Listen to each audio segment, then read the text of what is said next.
Alors maintenant, on va voir le TP numéro 2. Je vais être plus rapide, Inch'Allah, cette fois, pour avoir une vidéo qui est moins courte.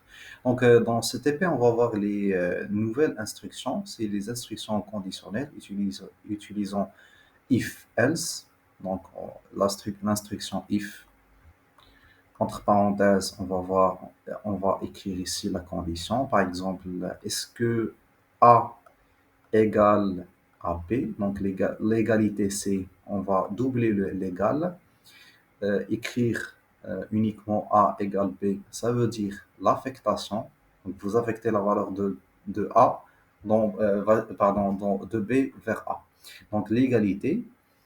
Et bien sûr, if, parfois on a besoin de faire une ensemble d'instructions. Donc la instruction, c'est affecter la valeur de A, affecter la valeur de B.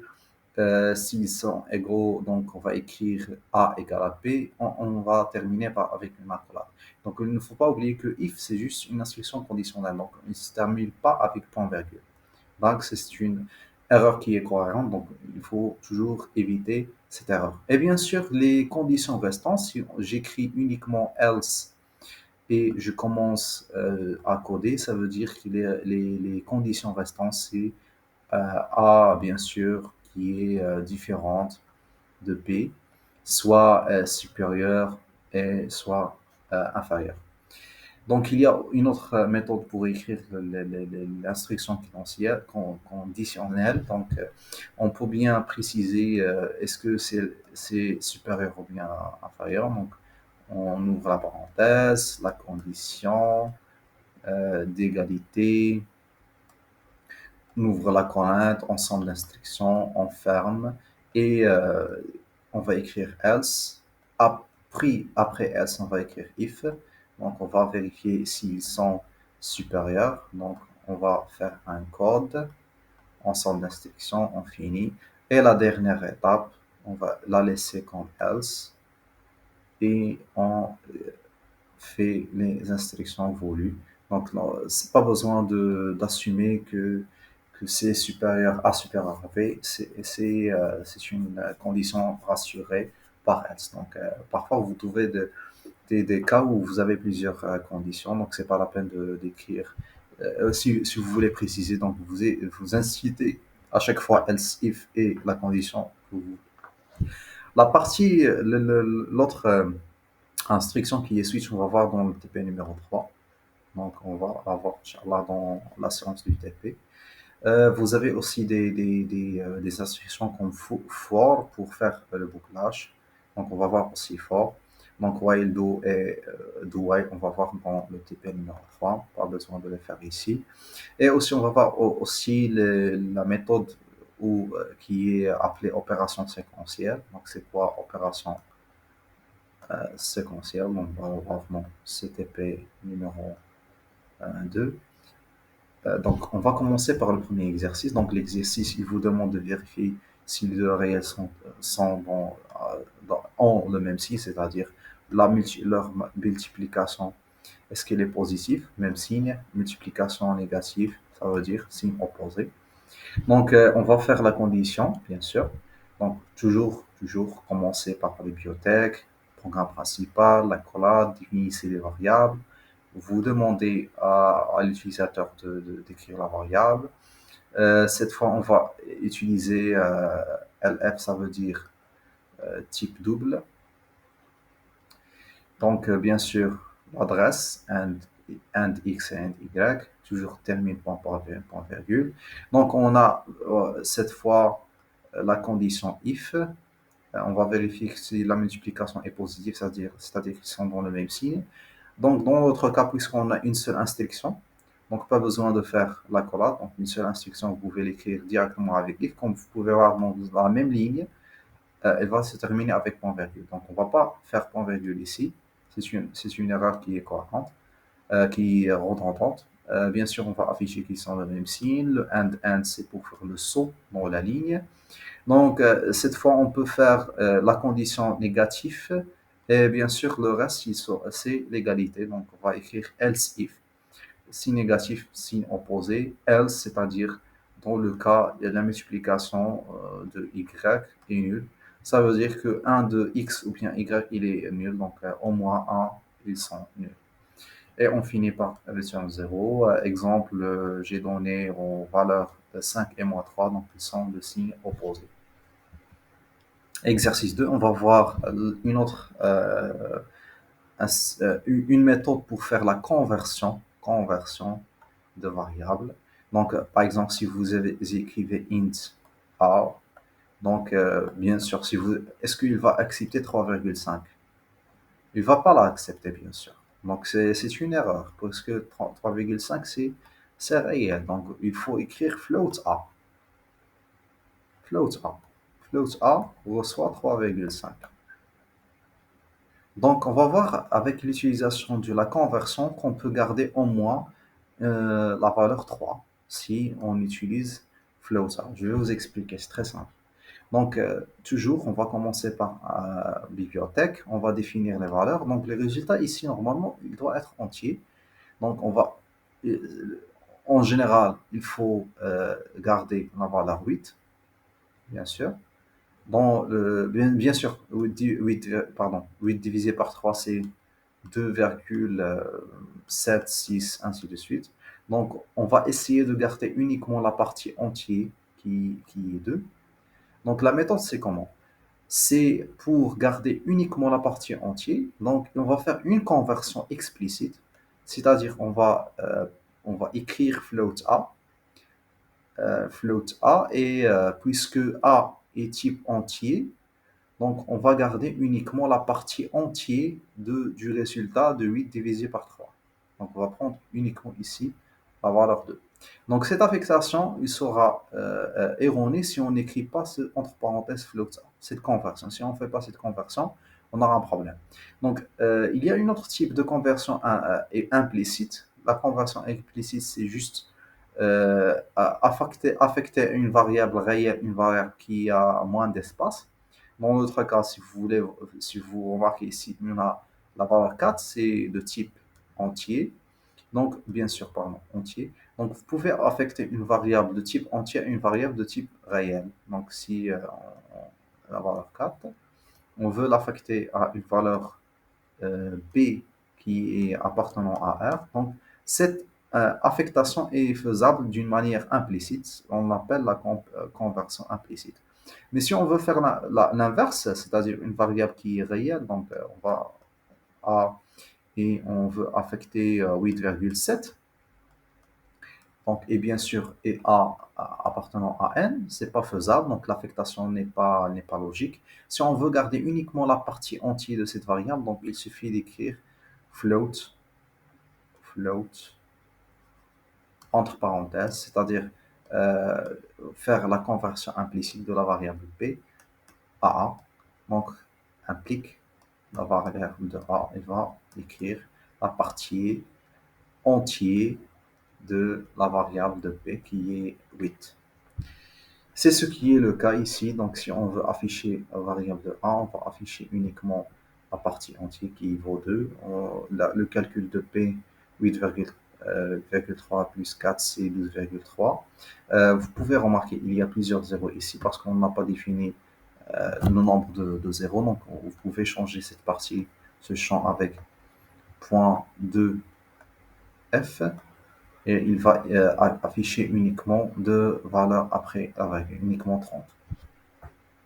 On va passer maintenant à l'exercice 3. Maintenant, on va voir les opérations séquentielles. Les opérations séquentielles, ce sont des ensembles d'opérations qui s'exécutent d'une manière séquentielle dans une seule ligne.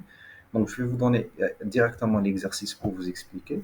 Donc, on va commencer bibliothèque, programme principal, définition des variables. On vous demande de lire les variables A et B, C. Ils sont tous de type entier. On va donner les ardoises dans les champs suivants de scanf. Maintenant, on va voir qu'est-ce qui se passe ici dans cette ligne. Donc, l'opération séquentielle, elle commence toujours par des parenthèses, bien sûr. Donc, il y a ensemble de champs. Et dans cet exemple, il y a 3 champs. Donc, vous pouvez ajouter d'autres, c'est normal. Donc, vous pouvez voir que le premier champ, c'est le changement ou bien l'affectation de la variable A. Donc, on va voir que la variable A, il va augmenter de 2. La variable b, il va se multiplier par 5 et le dernier champ, c'est la somme de ces deux variables. Donc la somme de ces deux variables, elle va s'affecter à la valeur de c. Donc si on fait l'exécution de cette instruction, on va voir que avant, on va commencer par demander les variables de A. Donc A, c'est 1, B, c'est 2. Bien sûr, C n'est pas affecté, donc on va donner un exemple, c'est 0. Vous pouvez donner n'importe quoi que vous voulez. Donc il vaut mieux de donner C, il vaut 0. Ou bien éliminer cette partie, donc c'est pas la peine de demander SC puisqu'on va l'écrire. Donc, puisque A était 1, on a augmenté par 2, donc la valeur c'est 3. B c'était 2, on l'a multiplié par 5, donc on va avoir 10. Et la somme de 3 avec 10 c'est 13, donc c'est comme ça qu'on fait l'opération séquentielle. Bien sûr, on a vu la condition, les instructions conditionnelles et l'opération séquentielle. Donc, il existe une autre méthode d'utiliser l'opération séquentielle et conditionnelle. Je vais vous montrer comment. Donc, je vais sauter cette partie. Voilà. Voilà. Donc, il y a une méthode d'utiliser l'opération séquentielle et l'opération conditionnelle. Euh, L'exemple est le suivant. Donc, on commence par définir la bibliothèque, définir les variables, demander à afficher les variables. Donc, ici, on va, bien sûr, on va de, énoncer ou bien alloquer une variable nommée max. On va l'affecter cette opération séquentielle. L'opération séquentielle, c'est une séquence de variables. Donc, la première instruction, c'est on se demande, bien sûr avec point d'interrogation, si ou bien if A est supérieur à B. Qu'est-ce qu'il faut faire? Quelle est l'instruction à réaliser? L'instruction à réaliser, si A supérieur à B est vérifié, donc on va passer à cette instruction qui commence avec une parenthèse et se finit avec une parenthèse, bien sûr. À l'intérieur de cette instruction, il y a une autre question. Et aussi, c'est A supérieur à C. Donc, à l'intérieur de si A supérieur à B, et aussi, et si, donc, si A est supérieur à C, on va faire une exécution. Après avoir si c'est la question, A supérieur à B, ça veut dire la plus grande valeur, ou bien le max, on va donner à la valeur max la valeur de A. On va écrire que c'est max. Il vaut. Et si non, c'est-à-dire après ceci, il y a le else, qu'est-ce qu'on va faire? La valeur maximale, il va être C. Bien sûr, si A n'est pas supérieur à C, donc ça veut dire que C est normalement supérieur à A. On va donner en max C. Donc on va fermer cette accolade. Donc on va revenir à la première condition, qui est A supérieur à B. Donc on a la première condition, c'est si A supérieur à B. Donc le else, c'est quoi? Le else, c'est l'inverse. C'est-à-dire que B est supérieur ou égal à A. Donc si ça est vérifié, on ne va pas appliquer cette instruction, mais on va appliquer la deuxième instruction. Et on va poser une autre question dans notre cas. Et si B qui est supérieur à C, bien sûr si B est supérieur à A, B, on va faire écrire si B est supérieur à C. Donc la valeur à donner en max, c'est B. Donc je vais écrire ici tout simplement max, c'est B. Et l'inverse. Et sinon, c'est-à-dire else, max, c'est C. Donc l'objectif de cet exercice est de savoir le max. En utilisant une instruction conditionnelle et séquentielle, donc dans la même ligne. Donc vous avez la forme, c'est toujours, vous faites ici la condition, égalité par exemple, ou bien c'est pas, supérieur ou bien égal. Vous posez la question. Le premier résultat, normalement, si elle est vérifiée, cette condition, donc vous donnez le premier résultat. S'il n'est pas vérifié, vous donnez le deuxième résultat. Donc ça, c'est une méthode pour faire, pardon, l'instruction conditionnelle est aussi séquentielle. Donc je reviens à notre exercice. Donc je vais commencer par l'exercice numéro 4 qui est la résolution du deuxième degré. Donc vous avez un ensemble de conditions, donc égalité égale à 0, inférieur à 0, égale à 0. Donc l'exemple c'est très facile, donc il suffit de calculer le delta. Donc on va commencer toujours par définir l'expression, définir la bibliothèque. Donc cette fois on va utiliser une nouvelle bibliothèque qui est math, qui va nous permettre de faire la racine, le calcul de la racine qui est le SQRT. Donc utiliser une nouvelle instruction de la bibliothèque math qui est la racine SQRT. Donc on va commencer par énoncer, pour demander les variables. Donc on a A, B, C et le delta. Vous pouvez ajouter le résultat x1, x2 et x0 dans le cas. Dans notre cas, on va affecter directement nos printf le résultat, donc comme opération directe. Puisque s'ils sont doubles, on va CLF, LF, LF. On va commencer par la première de vérifier que c'est une équation de deuxième degré qui est linéaire.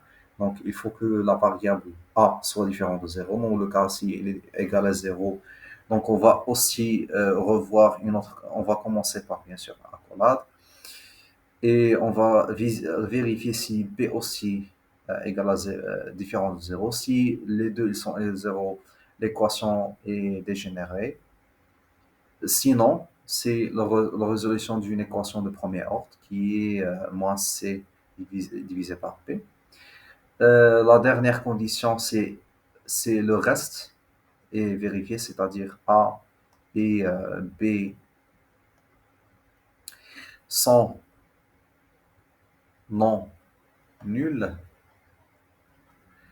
Donc, on va calculer la delta qui est b au carré. Donc, ici, on peut faire au lieu b fois b, puisqu'on a une bibliothèque.math, on peut écrire b comme ça 2, qui est b au carré, moins 4ac. En même temps, on va vérifier delta si négatif ou bien positif ou bien nul. Donc, on va commencer par négatif, pas de solution dans R. Le deuxième cas, c'est si il est nul, donc c'est une solution double. Le résultat, c'est moins b sur 2a.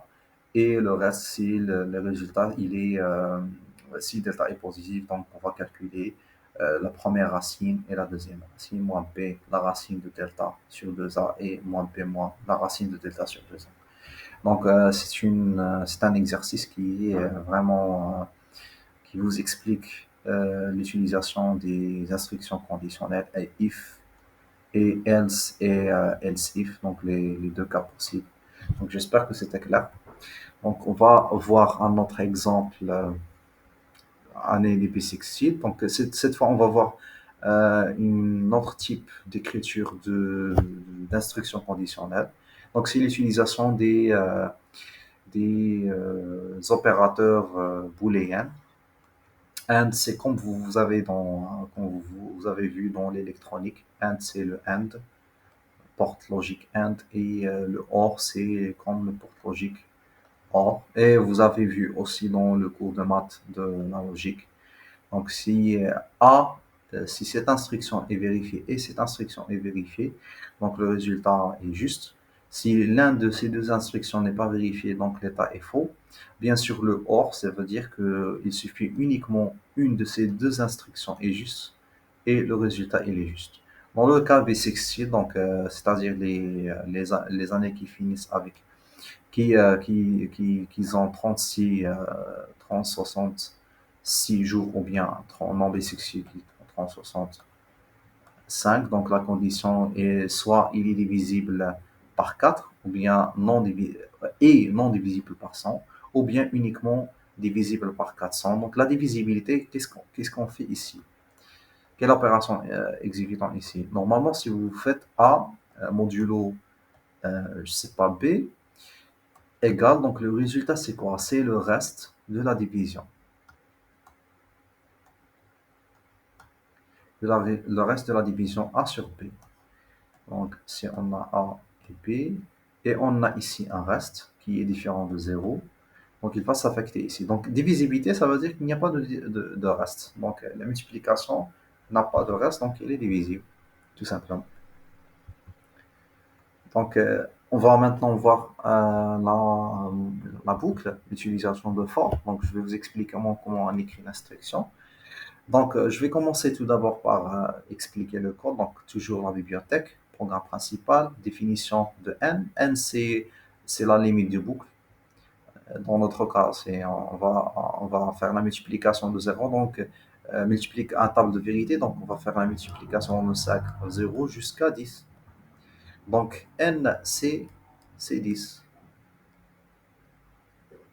Donc, on va faire la multiplication 11 fois, c'est-à-dire de 0, la 0 fois, jusqu'à 10 fois. Donc, c'est facile. Donc, il suffit d'entrer la valeur de n, variable n.